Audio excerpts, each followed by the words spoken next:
for us to realize, whether we are with family and friends or if we're working 19 hours a day in a post office and we don't like our job, whatever it is, we have to seize every single second of a breath to realize that it's a blessing to be alive, because many don't wake up. I don't have the stats, but every single day there are thousands and thousands and thousands of people all over the world didn't make it to today. So whatever we think is coming into our lives, you know, a loss of job, COVID, pandemic, you know, not enough funds to live, whatever it may be, okay, it will come, but we can't spike with the trauma and the fear and the anxiety. We just mustn't.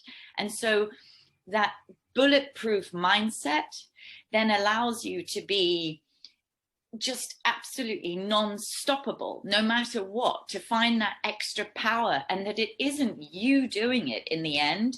You get it from the source, from the earth. And, or, you know, if you believe in some entity, whether it's quantum physics or whether it's your God, that life has this magical way of existing.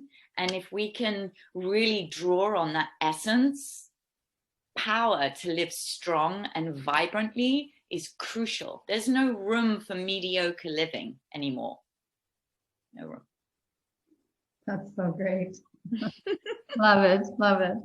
Now, one of the things that I encourage the women in our community, and I know when I went through my second healing journey, I really had to ask myself, what is the gift and what is the blessing here? Because when you're in the midst of it, you may not feel like there's a gift or a blessing, but you choose to remind yourself that there is, and you start looking for it.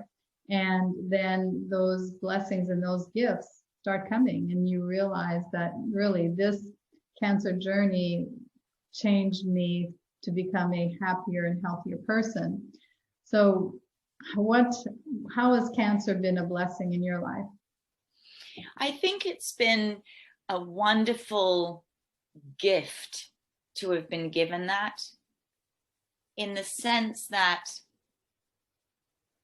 you know, we continue to live our lives and we have special moments and we appreciate them, but we have to be sharp every single hour of every single day.